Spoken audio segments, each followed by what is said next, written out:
ছাত্রছাত্রীরা, আজ আমরা পড়ব ভেদ বা ভ্যারিয়েশন।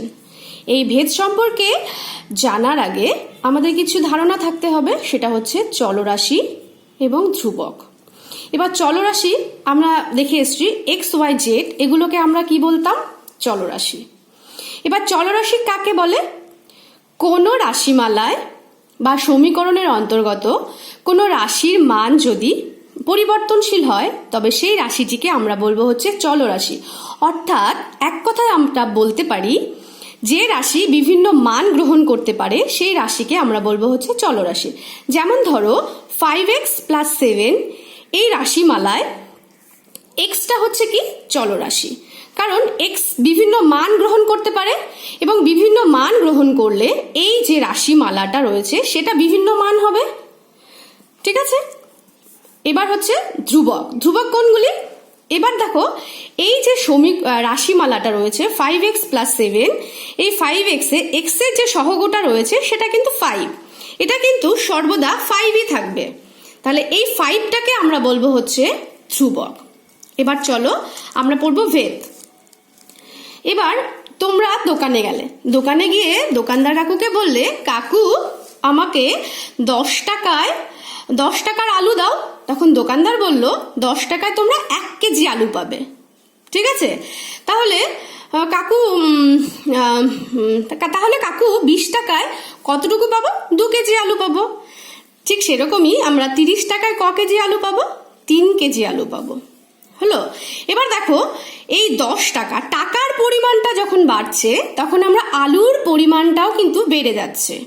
তার মানে কি, একটার পরিমাণ বাড়লে অপরের পরিমাণটাও যদি বেড়ে যায় তাহলে সেই সম্পর্কটাকে আমরা বলবো হচ্ছে ভেদ। যেমন আলুর দামকে যদি আমরা এক্স ধরি এবং আলুর পরিমাণটাকে যদি আমরা ওয়াই ধরি তাহলে এক্স আর ওয়াই এর মধ্যে কি সম্পর্ক রয়েছে? একটা ভেদ সম্পর্ক রয়েছে।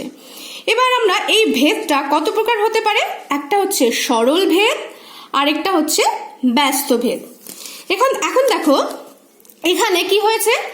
10 টাকায় কয় কেজি আলু? 1 কেজি। 20 টাকায় 2 কেজি। তার মানে কি, এই যে এক্স এর পরিমাণটা বাড়লো তাহলে কি ওয়াইটাও বাড়লো। তাহলে আমরা বলতে পারবো এক্স আর ওয়াই কোন সম্পর্কে আছে? এক্স ও ওয়াই সরল সম্পর্কে আছে। X varies as Y. আমরা কি লিখবো? Varies as Y. ঠিক আছে, তাহলে আমরা কি পেলাম? সরল ভেদ কাকে বলে?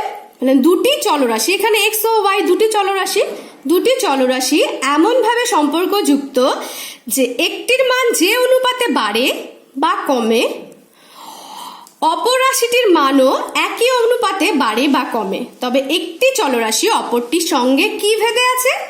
সরল ভেদে আছে। তাহলে এক্স এবং ওয়াই যদি সরল ভেদে থাকে তাহলে আমরা কি লিখতে পারবো? X varies as Y. তাহলে আমরা কি বলতে পারি? যদি পরস্পর সম্পর্কযুক্ত চলরাশি এক্স ও ওয়াই এমন ভাবে থাকে এক্স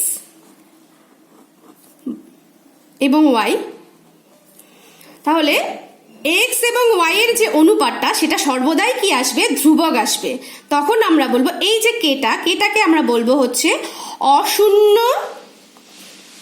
ভেদ ধ্রুবক।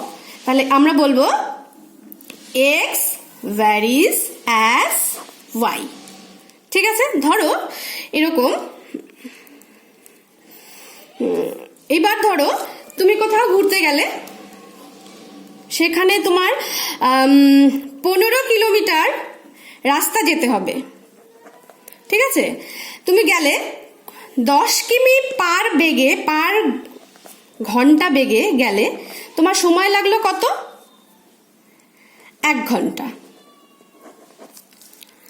এবার তুমি যদি সেই রাস্তায় ফিরে আসো তাহলে যদি তোমার গতিবেগটাকে বাড়িয়ে দাও 20 কিমি পার আওয়ার করো তাহলে তোমার আসতে সময় লাগলো আধা ঘন্টা। তাহলে কি হলো? যে তোমার গতিবেগটা যদি তুমি বাড়িয়ে দাও তাহলে তোমার সময়টা কি লাগছে? কম লাগছে। তাহলে তোমার গতিবেগটা বাড়লো কিন্তু তোমার সময়টা কম লাগছে। তাহলে এখানে কি সম্পর্ক? ব্যস্ত সম্পর্ক। কিভাবে? মানে একটার পরিমাণ বাড়লো, আরেকটার পরিমাণ কি হলো? কমে গেল। তাহলে আমরা কি বলবো? এক্স ও ওয়াই দুটি চলরাশি এমনভাবে সম্পর্কযুক্ত যে এক্স রাশিটির পরিমাণ যদি বাড়ে, ওয়াই এর পরিমাণটা কি হয়ে যাবে? কমে যাবে।